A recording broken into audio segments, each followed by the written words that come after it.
Guitar Hero and Rock Band kicked off a fad so bright and fast, it ended multiple studios, franchises, and spin-offs in a handful of years. This is the story of the band wars. By the mid-2000s, it was unclear what the future of Boston-based music game developer Harmonix would be. Sony had funded their PlayStation 2 project's frequency and amplitude to strong reviews, but low sales. One silver lining was the Karaoke Revolution series. Produced by Konami and developed by Harmonix, it attracted casual users ready to showcase their vocal talents, which put the studio in an odd position of reaching mainstream success with straightforward toy-like solutions. Meanwhile, their complex passion projects, which educated players on the building blocks of music, fell on deaf ears. Ironically, another company in the Konami orbit, albeit a less official role, was Red Octane. Located across the country in California, they had developed into a modest producer of video game accessories, most notably dance pads for Konami's Dance Dance Revolution, of which Karaoke Revolution is a spin-off series. But not all of Konami's efforts received equal exposure. Guitar Freaks and Drum Mania trickled into arcades in North America, but with little response, especially when compared to Japan. Konami was dissuaded from exporting the home editions to the West, but Red Octane could sense an opportunity. After all, what was more American than rock and roll? So why not a tiny plastic guitar controller? Meetings came and went, but established developers passed on the amusing concept. Much like the formation of a classic rock band, the eventual collaboration between these two studios would result in an infectious charisma and chemistry, dreaming up a hard rock heaven with some of the greatest guitar-led radio hits of all time. There was only one problem. Music rights are incredibly expensive, and the music industry, following the costly explosion of piracy in the late 90s, were not simply going to hand away their master copies. In the past, Harmonix had collaborated with Wave Group to produce cover songs for Karaoke Revolution, but would they be able to transition from pop to punk? The year is 2005, and murmurings of a strange little guitar game started appearing online. Harmonix had already earned a good reputation among critics with their psychedelic games on the PlayStation 2, but this seemed a bit bold, especially for a developer who had yet to prove their Strange Note highways could achieve mainstream success. Yet as the dust settled in the early summer from the biggest video game event of the year, the Electronic Entertainment Expo, one name, Guitar Hero, began making the rounds. Sony, Nintendo, and Microsoft were openly discussing the HD era of games with the Wii, Xbox 360, and PlayStation 3, absorbing much of the conversation. And yet, a tiny plastic guitar was gaining traction. Recognizing the reactions they were getting from the press, Red Octane and Harmonix began making a push for the fall season, including a slight delay to supply stores with more units. However, in the era before online street dates automatically updated, some players, your humble announcer included, were able to score advanced copies. But on November 8, 2005, Guitar Hero launched exclusively on the PlayStation 2. After years of denial, it would all come down to one game on one platform. Now, to some viewers, this may read a bit dramatic, but consider the time and place. Before smartphones and the App Store, an entire year before the Nintendo Wii and its Blue Ocean strategy, Guitar Hero was inspiring a significantly wider net than the traditional gamer. While complex buttons could scare away casual fans, Red Octane's tiny 5-button Gibson SG practically begged for closer inspection. Harmonix's signature user interface, which swirled across multiple instruments, had been streamlined and refined just to the guitar track, and surrounded with colorful characters and familiar surroundings like basement shows. From Boston to Deep Purple and Franz Ferdinand, the track list had an authenticity only matched by the deceptively good covers by Wave Group. In fact, many players didn't even notice the difference. The trio of studios had finally made good on their collaborative effort,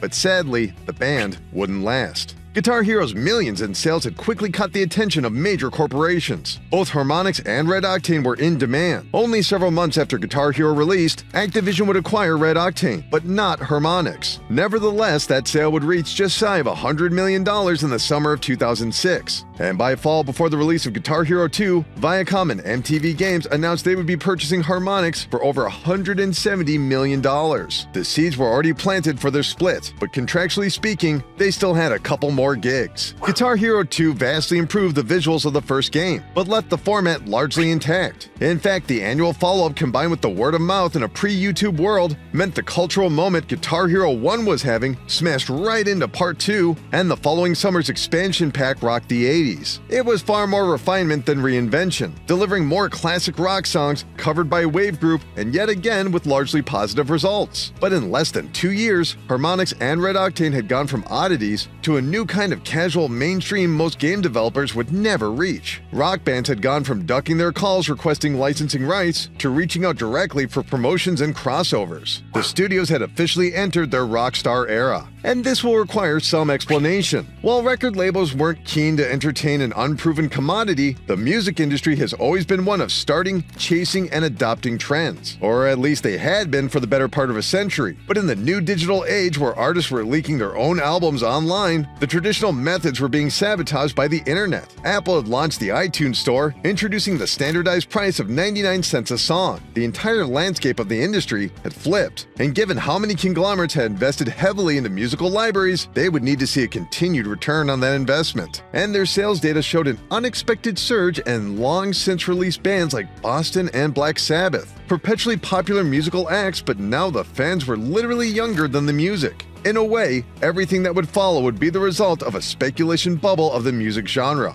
The combined efforts of Guitar Hero and Harmonix's next game would result in over 20 individual titles. With Harmonix gone from the Guitar Hero franchise, Red Octane would need a new developer partner, and despite the seemingly simple gameplay of Guitar Hero, it would require a specialized studio that understood the skill-based score-driven gameplay and a passion for rock music. And thankfully, parent company Activision had just the studio in mind. Neversoft had made their name developing the Tony Hawk franchise, another series which had popularized music with its soundtrack, but unfortunately for Mr. Hawk, the games weren't quite seeing the return they once had. Neversoft was offered one of the hottest new franchises in the entire industry. The choice was clear. On October 28, 2007, Guitar Hero 3 Legends of Rock would launch not only on the PlayStation 2, but the next generation of the PlayStation 3, Xbox 360, and Wii as well, and introducing a new generation of wireless guitars. The expansion paid off, pulling in over $800 million in revenue. Red Octane had already paid for themselves, and Neversoft had a new hit franchise. Meanwhile, the musical acts that their avatars portrayed were joined by the real-life originals like Slash from Guns N' Roses with original recorded solos, and perhaps most notably, master recordings from Muse,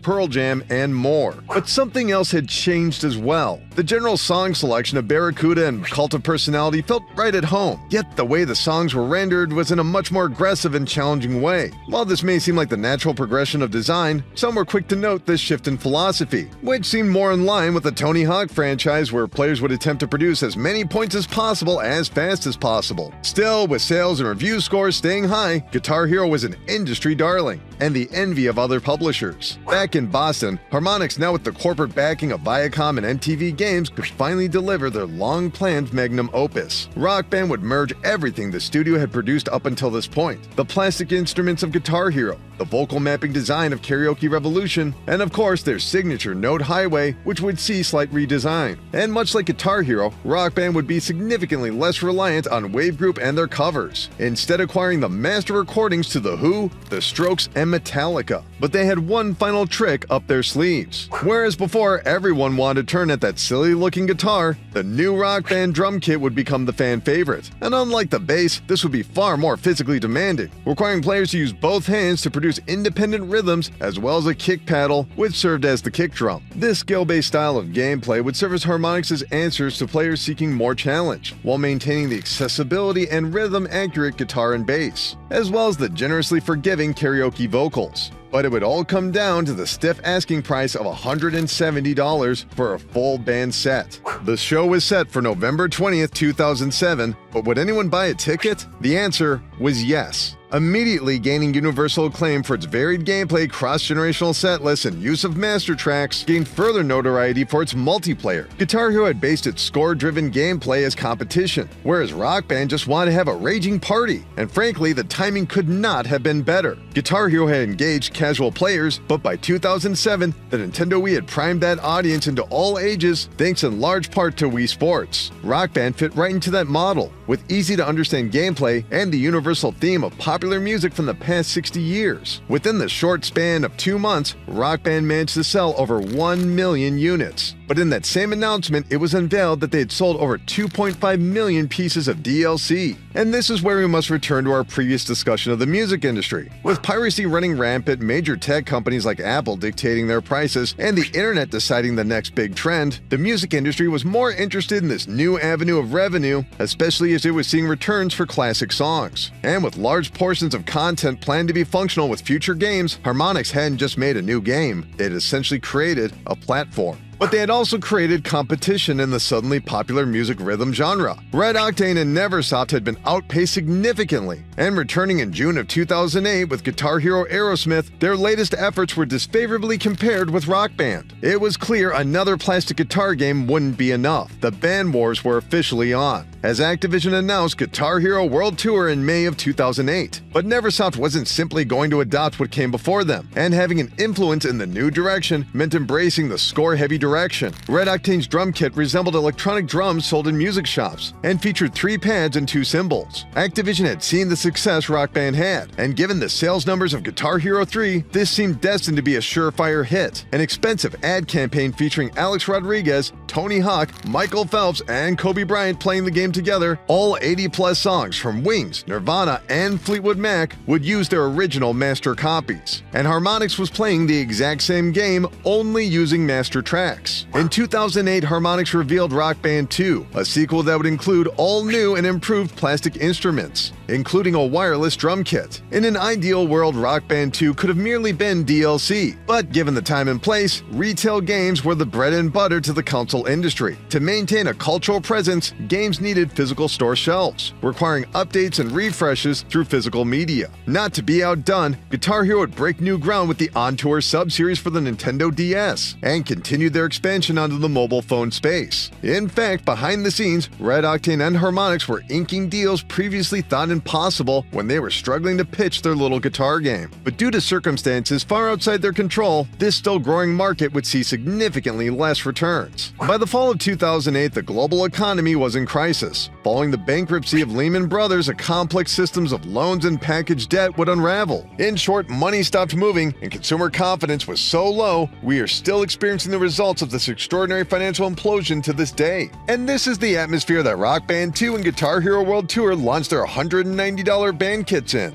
And to their credit, both managed to sell millions of copies. Rock Band 2 raked up 1.7 million copies by the end of the year, and Guitar Hero World Tour sold nearly 3.5 million copies in that same period. But these numbers still saw significant reductions compared to the previous year's games, which would soon become a problem as the glut of their projects would follow this lesser reaction, and in rapid succession. In 2009, Guitar Hero released 2 band-centric games, Guitar Hero Metallica and Guitar Hero Van Halen, which in terms of hard rock are about as perfect of a match for the franchise as possible. Players were even allowed to simulate the double bass pedals of Lars Ulrich with a second foot pedal. This attracted a unique user base of passionate metalheads, but Metallica only managed to push over 1 million units. Small numbers for such an iconic group, and criticism was spreading. While the high production values and use of master tapes were still the norm, both games featured additional songs from unrelated groups, similar to Guitar Hero Aerosmith, but fans found the other groups unnecessary. While we cannot compare the fandoms of Metallica and Van Halen, following the 7-figure sales of Metallica, Van Halen failed to earn even a quarter of that only 6 months later. But back in Boston, Harmonix were hard at work on a band project of their own. Following the arms race of matching instruments, songs, and DLC, Harmonix would need to expand their appeal once again, and what better way than getting the most important rock band of the 20th century. In late 2008, Viacom announced an agreement with Apple Corps to begin the development of the Beatles Rock Band. Considering the set standard of band-centric games, many had assumed this would follow the same template. Instead, it transformed the career of the Beatles into a mystical animated journey, where players would experience a mix of history and fantasy, of archival materials, and the charmed perception of fans. It wouldn't simply be enough to play a classic Beatles song, they would need to be played in historic venues such as the Cavern Club, their appearance on The Ed Sullivan Show, Shea Stadium, and their famous rooftop finale. And in another inspired twist, the studio years following the end of the Beatles' live touring would feature musical studios transforming into magical landscapes before rescinding into an outtake of Paul McCartney saying, "Keep that one market fab." To even obtain the master recordings of the Beatles is a major achievement, but there would be one major issue in properly replicating the sound. In Rock Band and Guitar Hero's gameplay, when you miss a note, your song will drop that instrument. But the Beatles came from the 1960s when mono was the standard, requiring an elaborate restoration project to take place, including both the original producer George Martin and his son, who painstakingly used a complex process of replicating sound to drown out a source, thereby making a genuine surround sound stereo version of the Beatles' original recordings, which would see their own release that fall as part of the overall media blitz. Even living legends Paul McCartney and Ringo Starr appeared at E3 2009 to introduce the game and crack a few jokes along the way. Harmonix had come a long way from using cover artists. Despite having access to the Beatles, despite the emphasis on three-part harmonies, despite the media blitz, at the end of the day, the Beatles Rock Band only managed to clear roughly 3 million total units, with North American sales figures staying in the same range as the previous year's Rock Band 2. But again, those numbers were less than half of Guitar Hero World Tour or the first Rock Band. The costs were going up.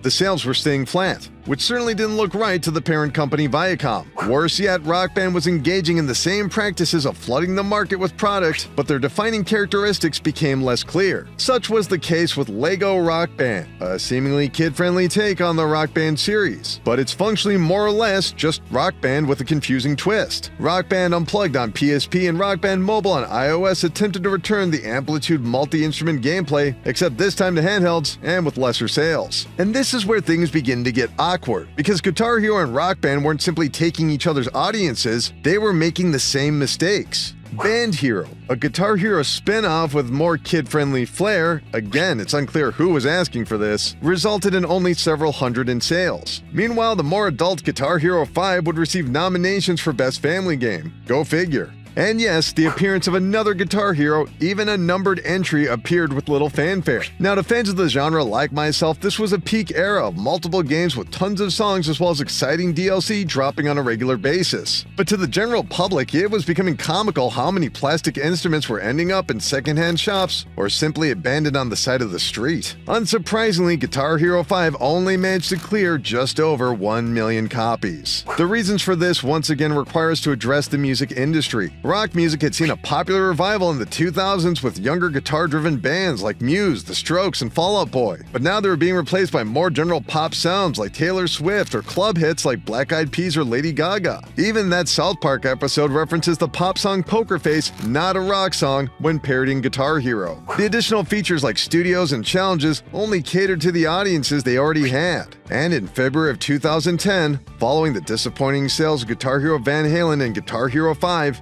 Activision closed Red Octane. The studio that originally dreamed up the plastic Gibson SG was gone. Worse yet, Guitar Hero began gaining unwanted attention when the widow of Kurt Cobain, Courtney Love, threatened to sue for allowing avatars of her former husband to perform other bands' music and vice versa. Similar issues were found with No Doubt and Band Hero. Guitar Hero Warriors of Rock would launch on all 3 major platforms. This year would attempt to cater a new audience with a story of mythical powers being granted to devoted music fans, pushing the actual events of the game into something resembling a plot. But the public had lost interest in the franchise. The sales continued the trend of year-over-year losses. Activision would announce a break from the Guitar Hero franchise, moving Neversoft to help on the Call of Duty series, before ultimately being closed in 2014. June 2010's Green Day Rock Band didn't quite have the same elaborate presentation of the Beatles, but it still delivered a band-centric experience for one of the hottest acts of the time. Still, its sales failed to reach 100,000. But in a generous move, players who purchased the game would be able to carry forward all their songs to Rock Band 3, a game which would attempt to merge all of Rock Band's best efforts into one game. Not only would all instruments return, a functional MIDI guitar was introduced, effectively making Rock Band 3 a complete MIDI guitar tutorial,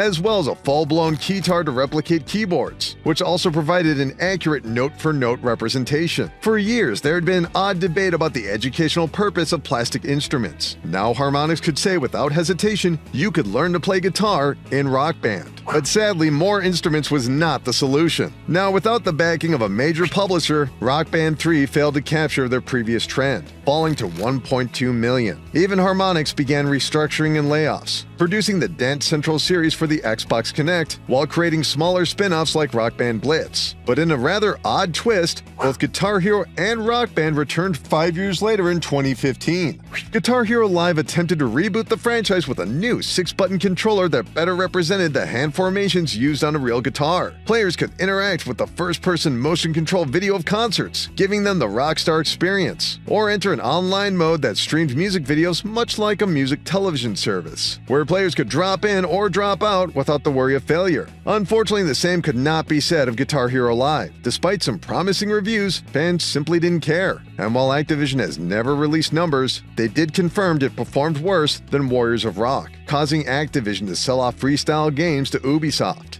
On October 6, 2015, Harmonix launched Rock Band 4, the final game in the main series. This version would scrap the keytar and MIDI support, more or less to serve as a platform for users to purchase more downloadable content. And for years, it stayed remarkably stable. While far from their heyday, Harmonix were able to maintain their franchise while experimenting with their next direction, which would come from a rather unpredictable source. In 2021, Harmonix was purchased by Epic Games, the major publisher and developer behind the Unreal Engine and Fortnite, and they wouldn't be sitting in the background. On December 9, 2023, Epic Games debuted Fortnite Festival, a music section within Fortnite that utilized the familiar note highway of Amplitude. And given the numerous musical artists who appear in Fortnite on a regular basis, we're sure Harmonix is going to be staying busy for the time being. But in early 2024, Harmonix announced that support for DLC and Rock Band would end. And just as that news broke, in an unbelievable twist, after years of rejection, brand new plastic instruments were once again being produced due to popular consumer demand.